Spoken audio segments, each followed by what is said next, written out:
Hello and welcome to the next episode of PlayEDgaming podcast. My name is Simon and I'm going to be going through everything retro gaming, pure nostalgia, and we're talking about mental health all the way through these episodes. So please stay tuned. Let's get it going.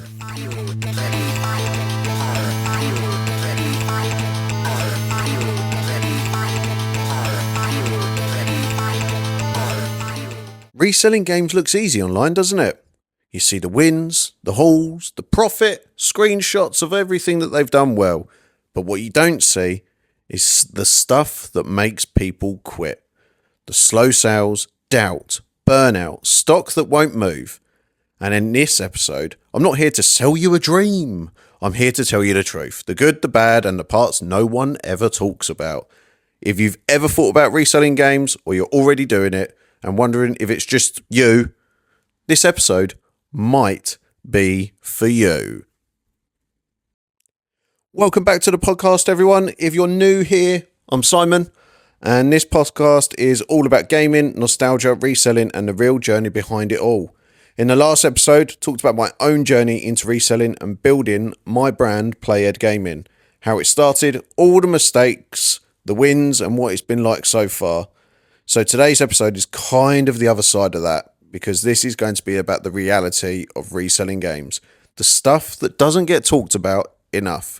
There's a lot that people don't talk about when they're reselling games or reselling in general, because you see, as I said in the hook part of the episode, that you see all the wins. You see all of the big money-making things. But do you ever see when people make a loss or they go, you know what, this is not working out. I need to cut my losses here.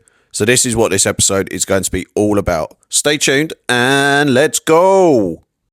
So where we're going to start today is one of the biggest myths that come with reselling.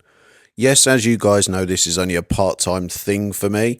So this, for me, was just to pass some time and actually build up a community, which we have done, and also then make a little bit of money on the side. So it's kind of like I was selling stuff that I had at home. It was just things that we had laying around, trying to make some money.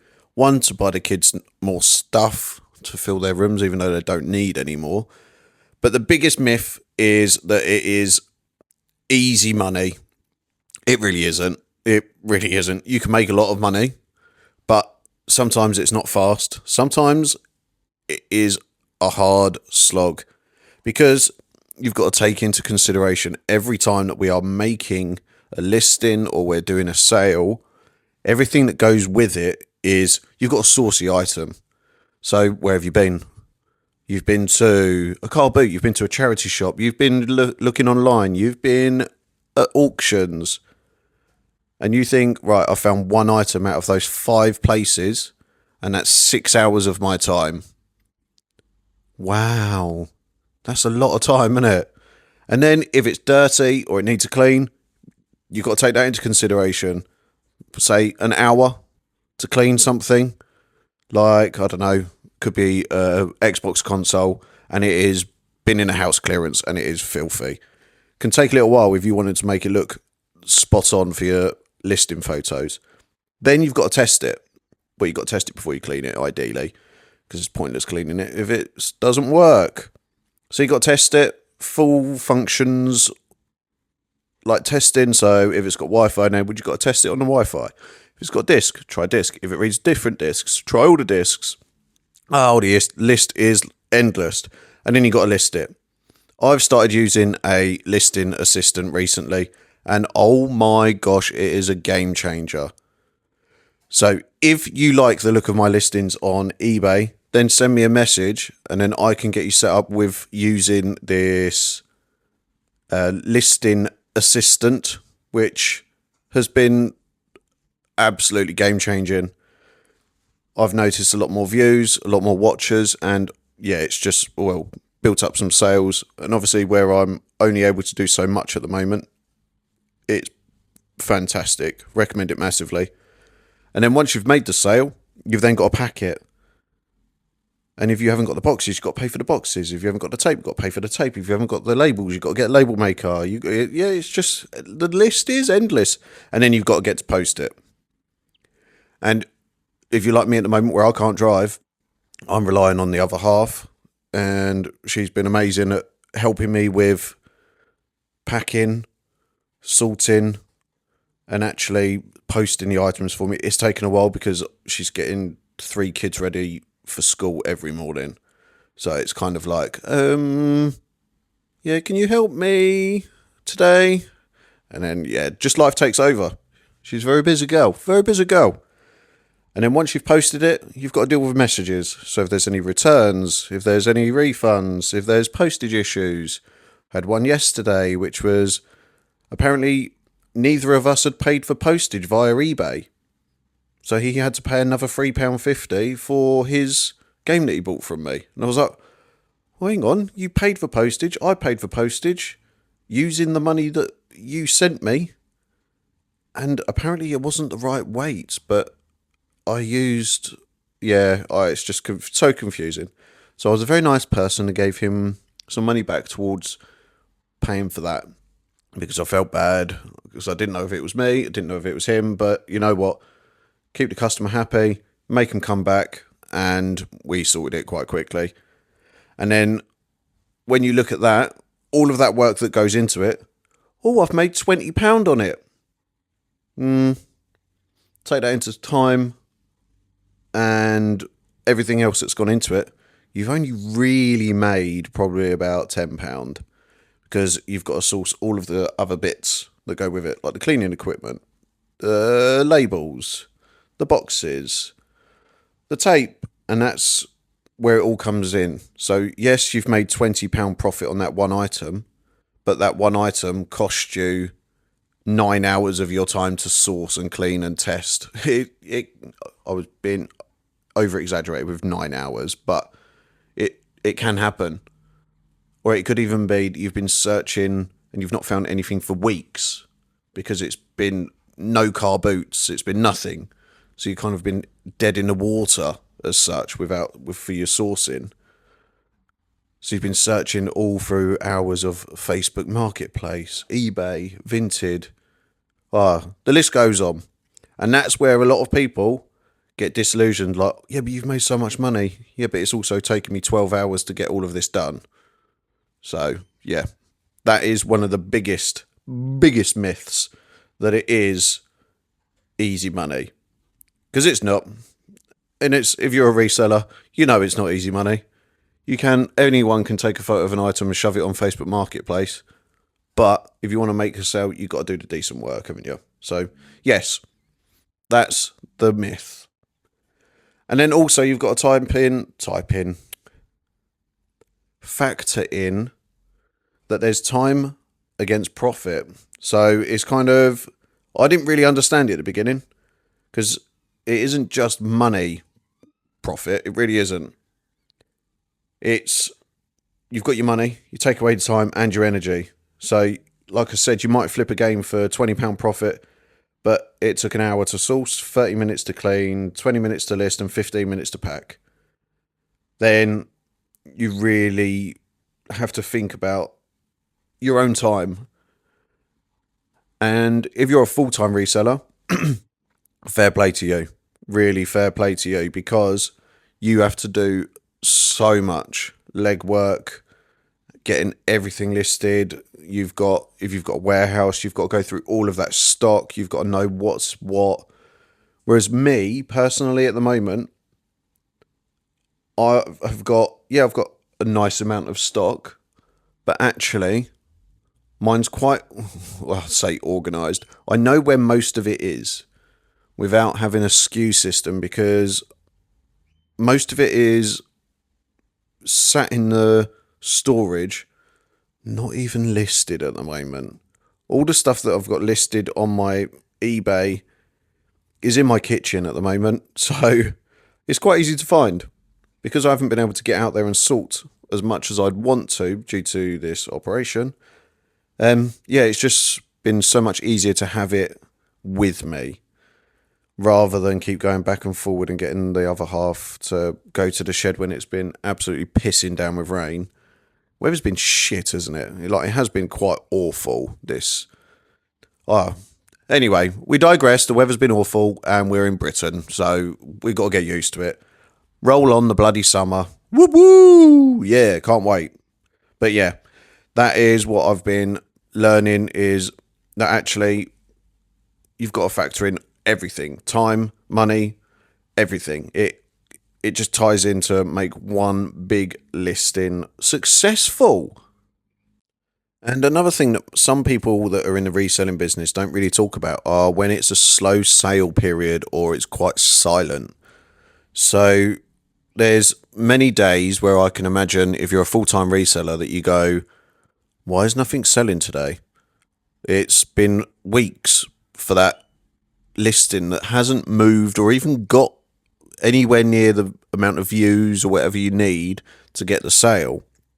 So what you have to do is, well, not have to do, but what you do, I've done it even with mine, and I'm only like part-time. You start questioning yourself whether you've actually done the right thing in how you've listed it, whether it's the right thing that you're actually listing. I've got a couple of listings that have been sat on my eBay that I picked up in a charity shop that I thought, oh, that would be amazing. I swear someone would love that really quickly. It's been a year. It's been a year that it's been sat. Been there, relisted it, deleted it, relisted it, sells similar item and all of this. And all the tricks of the trade, but actually, I've even started it as a low auction. It just doesn't seem to be shifting. So that's where I will probably reduce it or take it to a car boot sale and just say, have it for a couple of quid. But yeah, this is where like you see most people like give up, not because they're awful at reselling, because some people don't like the silence of not having a sale. You have to learn, which is one thing you have to do when you are a reseller or you're just in business in general. You have to learn patience. And that is the hardest thing, is actually to understand and learn that, because sometimes you can go for weeks without making a sale. If you're part-time like me and you've got another income and you sit back and just watch whatever you've got going onto your eBay or wherever you sell, then yeah, you kind of have to ride with it, in my opinion. But sometimes you just got to think, is it the right price? Can I afford to make a loss on this just to get it gone, because actually it's taking up space in my inventory, just to get rid of it? And sometimes that can be the best way. So, and that moves us on to where, like, if you've got stock that won't move. So we've all got it. If you're a reseller, even if you're not a reseller, you've got stuff that you've possibly put on your Facebook Marketplace. If you're not a reseller, you're just someone that's listing because you need to get rid of stuff at home. You've got it. Everyone's got stuff that won't move. People don't want to buy it. It's the shelf, the box, the games that won't sell. You thought they were good buys or they've got interest. Oh, you think, well, I liked it, so why does no one else like it? And in reality, they're just stuck. So we need to learn how to hold on to it, whether it's to reduce it, whether it's to bundle it up with something else, accept a smaller profit, or, like I said before, is it best to just cut your losses, get rid of it, get your money back on it, break even on it, or if you need to make a tiny loss on it, then maybe that's sometimes the best way to go forward. I don't know. I'm still learning. So if there are any full-time resellers in here, what do you think would be the best thing if you've got a shed load of stock that won't move? What would you do? Let me know in the comments of what you would do if you had a shed load of stock that wouldn't move because of lack of interest. Let me know. And if you are kind of doing all of this and you are on your own, then there is something that people don't really talk about in the reselling world, and that is burnout. So it is really something that creeps up on you in reselling. It's not dramatic. It doesn't go, oh yeah, I'm here, woo, I'm going to be burning you out tomorrow. And it doesn't happen overnight. It's very, very quiet. At the beginning, everything feels so exciting. You've got a win. You've sold something. Every new piece of stock feels like, oh yeah, I've got a potential to make a profit here. you're motivated, you're learning, and you're thinking about it all the time, but in a good way, then that slowly turns into pressure, which can then cause your burnout. One of the biggest misunderstandings about burnout is that it looks like laziness. It doesn't. You're always there. You're always listing. You're always sourcing. But the joy isn't there, which it can happen. You can hit that brick wall. You find yourself just doing things that you used to enjoy, but not actually enjoying it. Like cleaning games, and you go, oh, do I have to do that today? It feels heavier. Not because they're difficult. It's because you're actually mentally drained. There's always the issue with reselling is that you have to be always on, but you don't. You don't have to be. There's always something you could be doing, and could is the vital word. You don't have to be doing it, because you could be checking prices, refreshing all your listings, you could answer all your messages, or you could even be looking for the next deal. But even when you're not actively working, your brain is still switched on and trying to look for those things or doing something like that. You'll be watching your TV and thinking about, oh, actually, should I be doing that? Why is that price too high? Why is that not sold?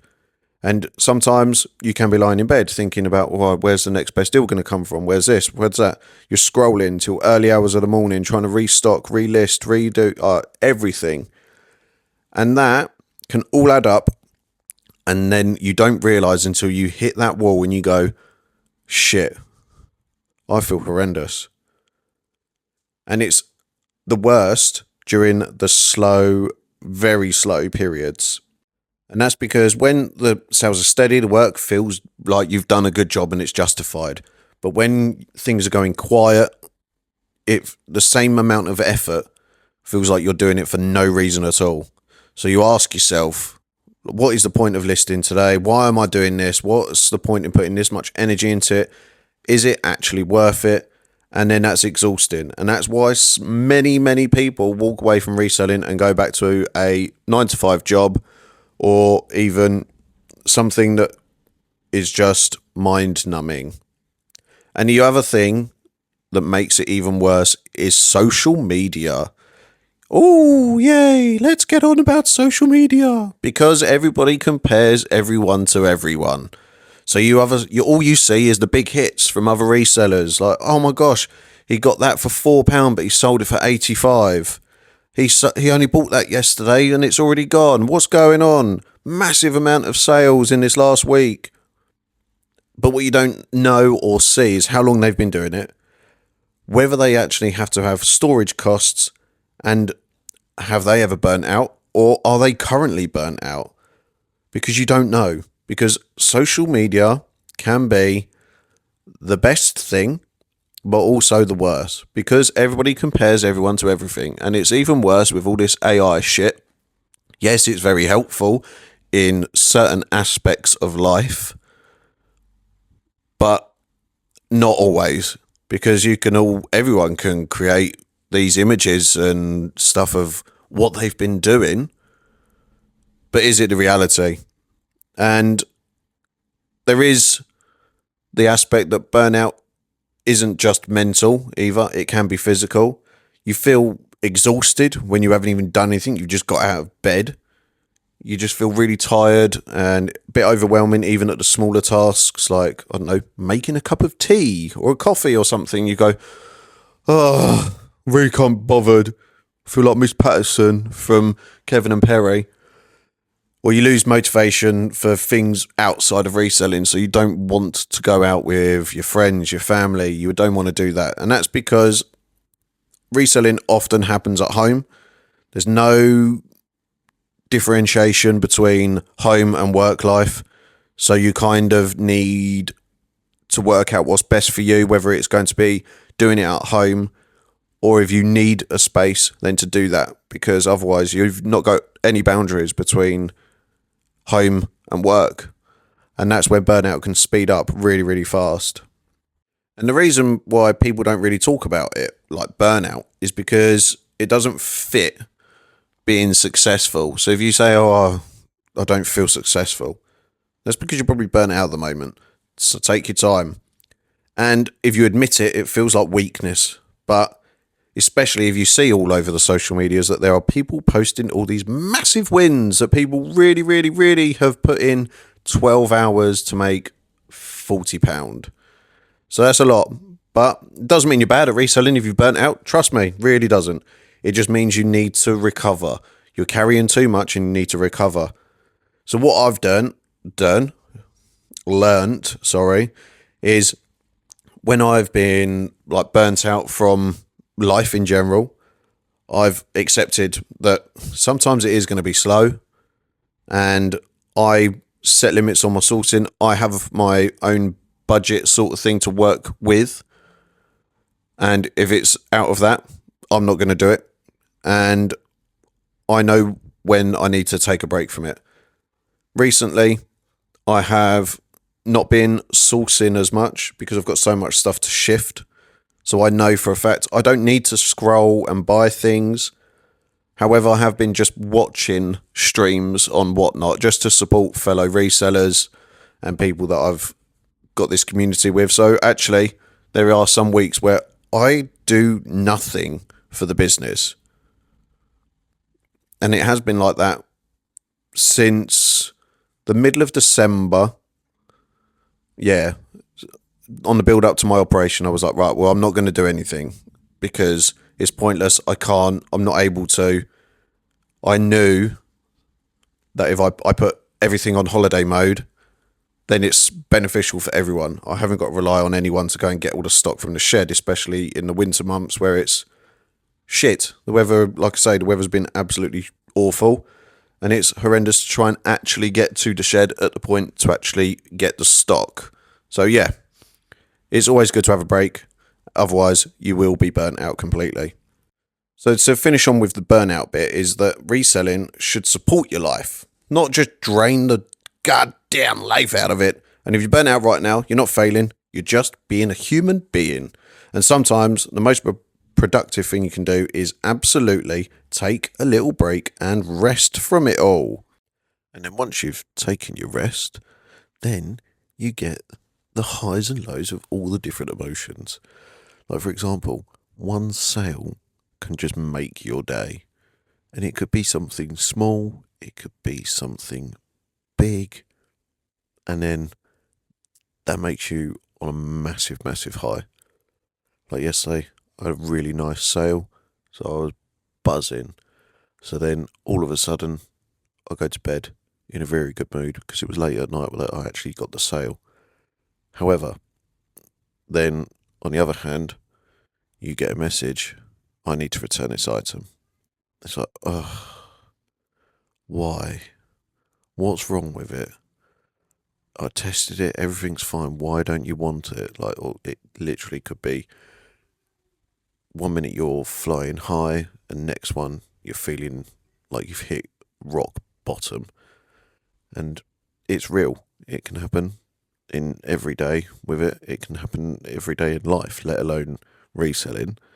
So you've just got to detach yourself worth from the sales, because otherwise it will really, really mess with your head. So just make sure that you take returns on the chin and just go, okay, someone else will want it. And then when the sale goes, well, there you go. I knew I was right. But then you've also got to think, is reselling for me as well at some point? Because it's not for everyone. And it might sound a bit harsh, it might sound a bit like honest at points, but it's not for everyone. Because if you hate waiting, you need instant results, then it's probably not going to be for you. Or if you don't like admin work, because actually when you think about it, there's quite a bit. Like if you have to write down where you got your stock from, how much you paid, and yeah, it's a bit of paperwork, and then you've got to deal with the accountants and all of that stuff as well. So yeah, it's not for everyone. It might be for you, it might not be, but you've got to find that path yourself. So it's totally up to you. But if you really enjoy learning systems, appreciate small, tiny wins, and you can sit there and go, "Oh, I don't know, I like uncertainty," then reselling could be for you. And if you find your niche and you get people interested, then yeah, you've definitely gone for a winner then, haven't you? But there's one thing that I wish people had told me if I'd gone into reselling a bit earlier or spoke to people about it and gained some more inside knowledge or research, is that actually I wish someone had told me that slow growth is normal. You're not going to get massive overnight, which I kind of knew, but with a following that I've got on Whatnot, I kind of expected more, if that makes sense, in my own head. And if there is silence, it doesn't mean that you're failing. You just might have to change your listing, or you need to change your approach about doing things. And you have to enjoy it, because otherwise it becomes a slog and you don't really want to do that. And also that burnout actually happens like over time. It's not just going to be, oh shit, I've hit a wall, bang, gone. It creeps up on you. And if you're doing it full time, which as you guys know I'm not, then yeah, there's burnout's going to be even more so. Like, you've got to really, really look out for yourselves. And if you're early in your journey and you're feeling stuck, that's probably where you should be at the moment, because it shows that you're progressing. So I hope it's been an enjoyable episode. It's been enlightening for me, to be honest, and talking about experiences throughout this. So please stay tuned for the next one. And if this episode has felt a bit heavy, that was the intention, because honesty helps more than hype. So I've talked about the realism of reselling and what it's been like. And yeah, and if you are reselling and you are struggling, you aren't alone. If you're thinking about starting, then you've got a full picture of what to expect on the journey, to be honest. And I'd like to say thank you for listening, and I'll see you in the next episode. If you like the podcast, please don't forget to like, share, subscribe, tell your friends, family, work colleagues, because this just isn't about gaming. It's going to be covering everything, isn't it? So let's keep it all together. And I really, really am grateful for everyone listening.